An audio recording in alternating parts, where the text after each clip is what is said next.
ధర్మ జిజ్ఞాసులకు శుభాశీస్సులు. ఋషియజ్ఞ భాగంగా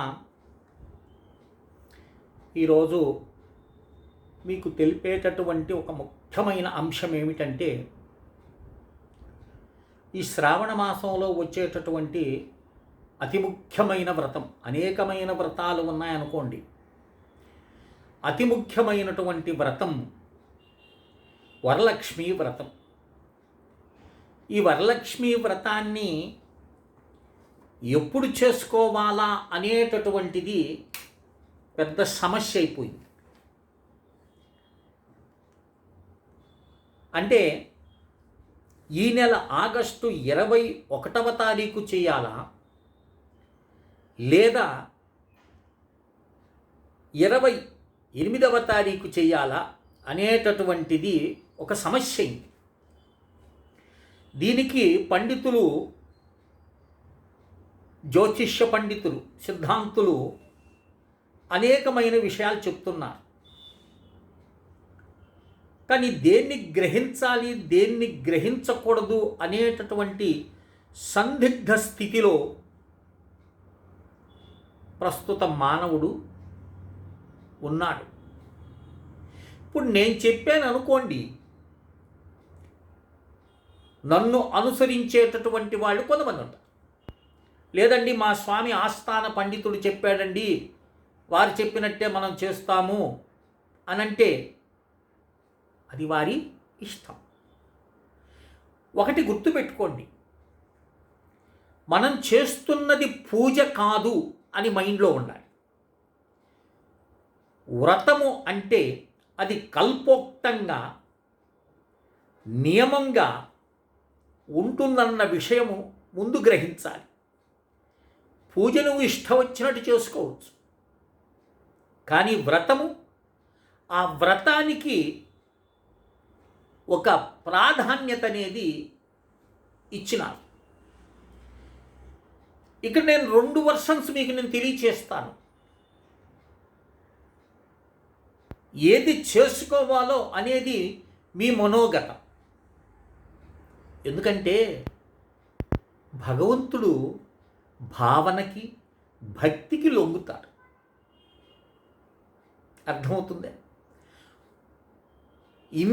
ఇన్ని సంవత్సరాలు మీరు చేసినటువంటి ఉత్కృష్టమైన వ్రతాచరణం వల్ల మీరు నిజంగా మనస్ఫూర్తిగా వ్రతాన్ని ఆచరించిన వారైతే ఫలితం ఉంటుంది. లేదు, డాంబికంగా 10 మంది మెచ్చుకోవాలి అనే ఉద్దేశంతో చేస్తే దాని ఫలితం ఒక రకంగా ఉంటుంది. దేని ఫలితం దానికి. ఇక్కడ వరలక్ష్మీ వ్రతాన్ని శ్రద్ధాభక్తులతో మనకు భవిష్యత్ పురాణంలో చెప్పిన అంశాన్ని నేను మీకు ఒకసారి వివరించి చెప్తాను, చూడండి. శ్రావణ శుక్లాం పూర్ణిమోపాంతాం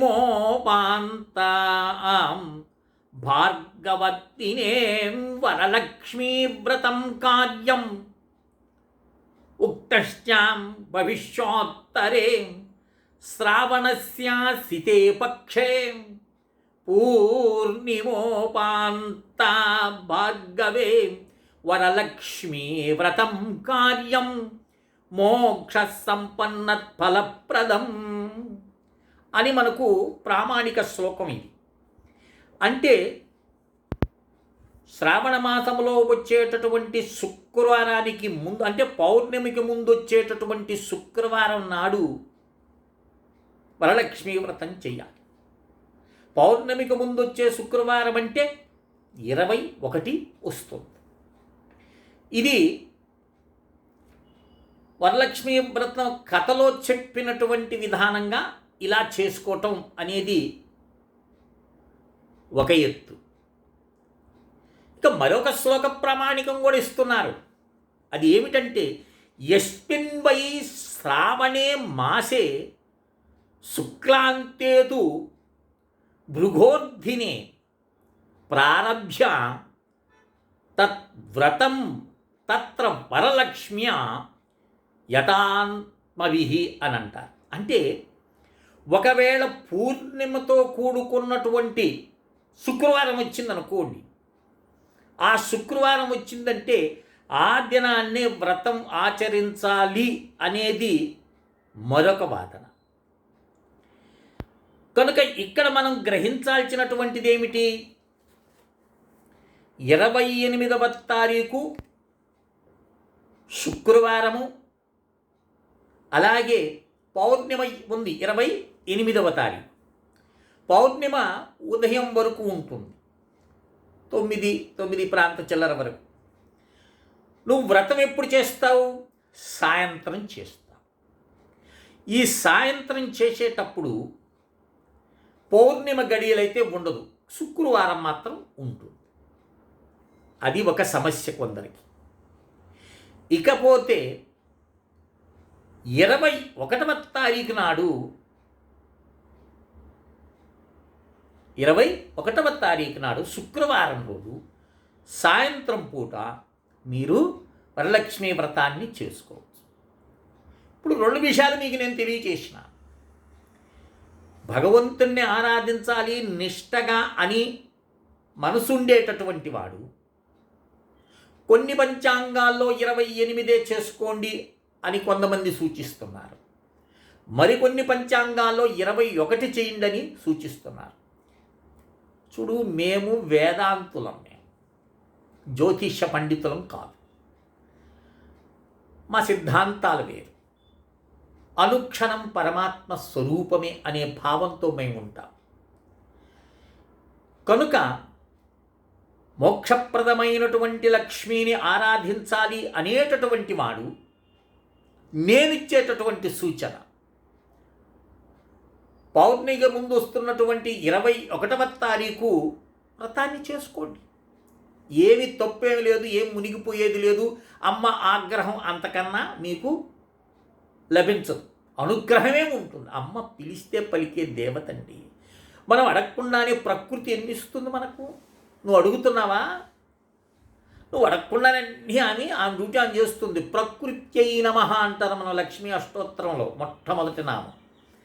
ఆ ప్రకృతి నువ్వు అడగకుండానే ఇస్తుంది. కనుక నిస్వార్థమైనటువంటి సేవలో అమ్మను నువ్వు ఆరాధించుకోవచ్చు. నేను మీకు గతంలో కూడా చెప్పినాను. నేను ఇప్పుడు ప్రతి శుక్రవారం వచ్చింది. ఆ శుక్రవారం వచ్చినప్పుడు ఏం చేస్తారు మీరు? చక్కగా లక్ష్మీదేవి యొక్క పూజ చేసుకోండి. వ్రతాన్ని మనం ఎలా చేస్తున్నాము అనేది మనందరికీ తెలుసు. చూడండి, నేను మీకు వ్రతాన్ని చేసే విధానంలో ఒక అంశాన్ని చెప్తాను. వరలక్ష్మి వ్రతం అనేటటువంటిది మీరు నట్టింట్లో పెట్టి మధ్యలో ఒక హాలు ఉందనుకోండి, ఆ హాలు మధ్యలో పెట్టాలి కలశాన్ని. ఒక పీఠం ఏర్పరిచి ఆ పీఠం మీద వస్త్రం పరిచి వస్త్రం మీద బియ్యం పోసి బియ్యం పైన కలశం పెట్టండి. అంతేగాని ఆ కలశానికి ఏదో రకరకాల ముఖాలు తగిలించటం, ఈ పైత్యం వల్ల అంత ప్రయోజనం ఉండదు. ఎందుకు? కలశమే బ్రహ్మాండం అని చెప్తుంది. కలశస్య ముఖే విష్ణు కంఠే రుద్ర సమాశ్రిత మూలే తత్ర స్థితో బ్రహ్మ మధ్యా మాతృగణా స్మృతా కుక్షోద సాగర సప్తద్వీప వసుంధర ఋగ్వేదో యజుర్వేదో సామవేదో అధర్వణ అంగైశ్చ సహిత కలశాంబు సమాశ్రిత అని మనం చక్కగా మంత్రం చెప్తున్నాం నాయన. సముద్రాలు, పృథివీ, సమస్తమైన దేవి దేవతలు అందరూ కూడా ఆ కలశంలో వచ్చి ఉన్నారు అని మనకు మంత్రం చెప్తుంటే ఎందుకండి విచిత్రాలంకరంగా చేస్తూ ఉంటారు? దానివల్ల అది డాంబిక ప్రదర్శన అవుతుంది. వ్యాపార నిమిత్తం ఎన్ని వస్తున్నాయి. మా చిన్నతనంలో ఇట్లాంటి ఇవన్నీ లేవు. ఇప్పుడు అలంకారానికి ఉన్న ప్రాధాన్యత శాస్త్ర సంబంధమైన అనుష్ఠానంకి లేదు. అలంకారం చేసుకొని పూజ చేసేదానికి నీకు 21 అయితేనేమి 28 అయితేనేమి నీ దృష్టి అలంకారం మీదే కదా. అలా కాకుండా చెయ్యాలన్నప్పుడు చక్కగా కలశాన్ని తీసుకొని ఏ వ్రతం చేసినా సరే కలశంలో పంచపల్లవాలు అనేటటువంటివి ఏవి అని మొట్టమొదటి కలశం తీసుకున్నాం. కలశం తీసుకొని మీ ఇంట్లో గంగాజలం ఉందనుకో, గంగాజలాన్ని ఏం చేస్తారు? ముందు కలశంలో కొద్దిగా గంగాజలం వేసి దాని తర్వాత నీళ్లు పోస్తుంది గంగాజలం. అలా కాకుండా ముందు కలశంలో మావుడు నీళ్లు పోసి గంగ నీళ్లు అన్ని పోస్తే అనుకో అది సారాయితో సమానం అన్నారు. అలా చేయకూడదు. ముందుగా కలశంలోకి మీరు గంగా జలాన్ని పోసి తర్వాత మీరు ఇంకేదైనా జలాన్ని పోసి కుంకుమేయండి, గంధమేయండి. అంతేగాని రూపాయి బిళ్ళ 5 రూపాయల బిళ్ళలు వేయకూడదు. ఎందుకంటే అవి ఐజిమెంట్ వాళ్ళు చేసినటువంటివి లోహపు ముద్దలు, వాటిని వేయకూడదు. బంగారు నాణ్యం ఉందా, వెండి నాణ్యం ఉందా, అది ఏమీ లేదా, సంతోషం, నమస్కారం చేయి అన్ని అక్షంతరవి. ముఖ్యంగా పంచపల్లవాలు. మొట్టమొదటిది అత్తి ఆకులు, 5 ఆకులు చిన్నవి ఉంటాయి, లేతవి 5 ఆకులు అత్తి. అలాగే రాగి చెట్టు ఉంటుంది, అశ్వత్థ వృక్షము, అవి ఆ యొక్క ఇగుళ్ళు. అలాగే మర్రి చెట్టు యొక్క ఇగుళ్ళు. తర్వాత జమ్మి చెట్టు, సన్నటి ఆకు ఉంటుంది, అన్ని ఆకులు జమ్మి. తర్వాత మంచి మరీ ముదురువి కాకుండా మరీ లేతవి కాకుండా 5 మామిడి ఆకులు, చుట్టూ మామిడి ఆకులు పెట్టి మధ్యలో కలశాన్ని పెట్టి ఒక వస్త్రాన్ని దాని మీద పెడితే అదే మొత్తం బ్రహ్మాండమంతా కూడా అక్కడ ఉన్నట్టు లెక్క. అది కలశారాధన. అలా చక్కగా చేసుకొని వరలక్ష్మి వ్రతాన్ని శ్రీ సూక్త ఆధారంగా షోడశ ఉపచారాలు చేసి ముత్తైదులకు పసుపు కుంకుమ వాయినాలు ఇచ్చి అందరూ కూడా పూజ అయిపోయిన తర్వాత ఆ ఇంటి మధ్యలో పెట్టినటువంటి కలశానికి అందరూ ప్రదక్షిణ చేయాలి. అందుకని ప్రదక్షిణ చేసే విధంగా మనము కలశాన్ని ఏర్పాటు చేసుకోవాలి. అంతేగాని గోడకి ఆనించి మాత్రం పెట్టకూడదు అని మనకు వ్రతకల్పం చెప్తుంది. ఇది మీరు 21 చేస్తారా, 28 చేస్తారా అనేది మీ విఘ్నతకు నేను వదిలేస్తున్నాను. నా ఉద్దేశం ప్రకారం అయితే 21వ తారీఖు చేయటమే ఉత్తమం. 28వ తారీఖు పౌర్ణమి మధ్యాహ్నం లేదు కాబట్టి ఉదయం ఉంది కాబట్టి ప్రాతకాలంలో అమ్మవారికి ప్రాతకాల లక్ష్మీదేవిని బ్రహ్మముహూర్తంలో కూడా చేయొచ్చు. అత్యంత వైభవమైనటువంటిది లక్ష్మీ కవచం. ఇది బ్రహ్మదేవుడు స్వయంగా, మీకు నేను అనేక పద్యాలు చెప్పినాను. ఎవరైనా నాకు ఫోన్ చేస్తే స్వామి బాధల్లో ఉన్నాము, వ్యాపారం జరగటం లేదు ఇత్యాది విషయాలు చెప్పినప్పుడు నేను లక్ష్మీ కవచం చేసుకోమని వారికి నేను సలహా ఇస్తాను. ఎందుకంటే అంత అద్భుతమైనటువంటిది. 36 శ్లోకాలు ఉంటాయి. అది చెప్తాడు, మహాలక్ష్మ్యా ప్రవక్ష్యామి కవచం సర్వకామదం అంటుంది. అన్ని కోర్కెలను తీర్చే ఏకైక శక్తి లక్ష్మీ కవచానికి ఉంటుంది. అలాగే సర్వపాప ప్రశమనం దుష్టవ్యాధి వినాశనం, సమస్తమైనటువంటి వ్యాధులను దూరం చేసే శక్తి ఒక్క లక్ష్మీ కవచానికి ఉంటుంది. గ్రహపీడా ప్రశమనం గ్రహారిష్ట ప్రభంజనం. అనేక మంది గ్రహబాధలతో బాధపడుతుంటారు, గ్రహాలు పట్టి పీడిస్తుంటాయి. ఎందుకంటే మన కర్మ ఫలితాలు వాటి ద్వారా మనకు లభిస్తుంటుంది. ప్రత్యేకించి ఒక వ్యక్తిని పీడించాలని, ఒక వ్యక్తికి సుఖాన్ని ఇవ్వాలని గ్రహాలు తలుచుకోవు. మన యొక్క కర్మవశాత్తు పూర్వం చేసిన కర్మ వల్ల అవి గ్రహాలు మనకు అలాంటి ఫలితాలు ఇస్తుంటాయి. ఎవడైతే లక్ష్మీ కవచాన్ని నిరంతరం పారాయణ చేస్తూ, అంతేగాని ఏదో శ్రావణ మాసంలో చేసేసాము ఇంకా అయిపోయిందనుకోకుండా ప్రతిరోజు ఉదయం కానీ సాయంత్రం కానీ ఒక్క పూటైన లక్ష్మీ కవచాన్ని నువ్వు చదువుకుంటూ ఉన్నావా, నీ గ్రహ బాధలు ఉండవు నాయన. గ్రహాలు అనుకూలమైనటువంటి ఫలితాలు ఇస్తాయన్నారు. దుష్టమృత్యు ప్రశమనం దుష్టదారిద్ర్యనాశనం అన్నారు. అంటే దారిద్ర్యములన్నీ కూడా నశింపజేస్తుంది అమ్మ అనుగ్రహం. మీకు ఒక విషయం తెలుసా, లక్ష్మీ గవ్వలని ఉంటాయి చిన్నవి, ఓ 36 తీసుకోండి, ఒక్కొక్క మంత్రం చదవండి, అమ్మ ముందు ఆ గవ్వలు ఉంచండి, లక్ష్మీ గవ్వలు, ఎంతో అమ్మ ప్రసన్నురాలవుతుంది. ఇక ఘోరమైనటువంటి మృత్యువును, అపమృత్యు దోషాన్ని శాంతింపజేస్తుంది, దరిద్రాలన్నీ కూడా పూర్తిగా తొలగిస్తుంది. ఇవన్నీ మేమే ఎక్కడ చదివేమండి అనేటటువంటి వాడికి ఒక విశేషమైనటువంటి విషయం కూడా అమ్మ చెప్తుంది. ఏంటండి, లక్ష్మీ అనుగ్రహం కావాలి. లక్ష్మీ అనుగ్రహం ఎవరికి కావాలి, ఎవరికి వద్దండి? ప్రతి ఒక్కరికి లక్ష్మీ అనుగ్రహం కావాలి.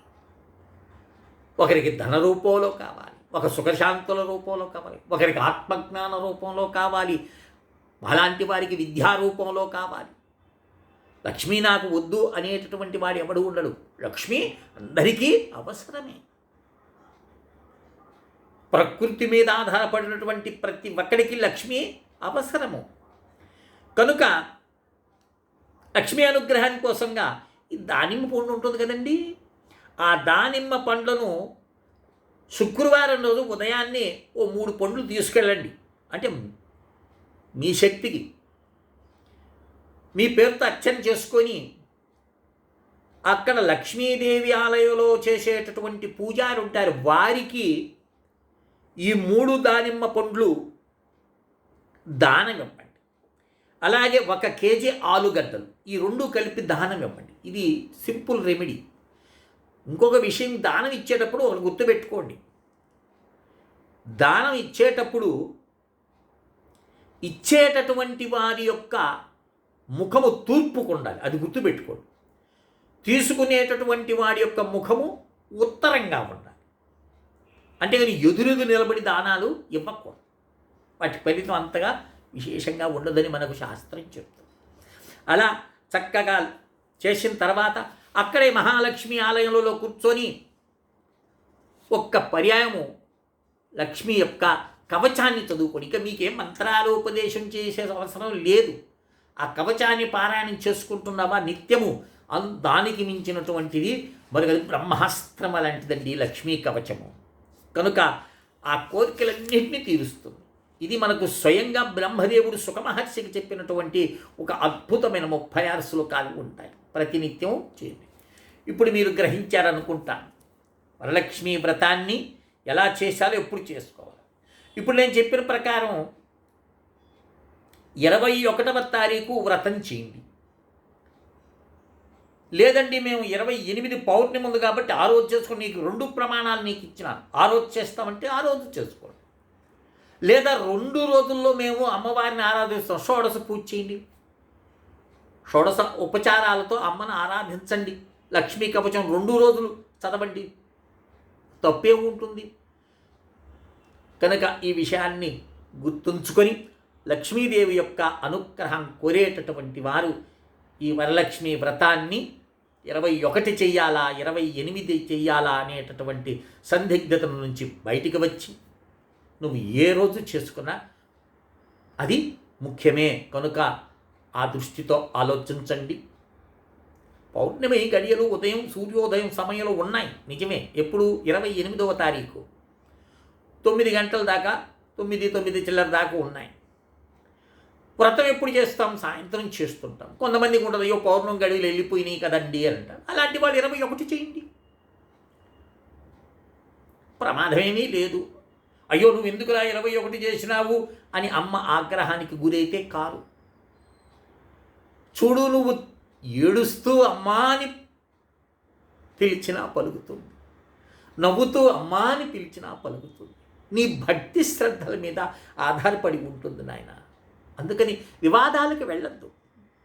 నిజమైన భక్తి, నిజమైన ఆనందాన్ని పొందేటటువంటి వాడికి వాడి నిరంతరం చేస్తూ ఉంటాడు.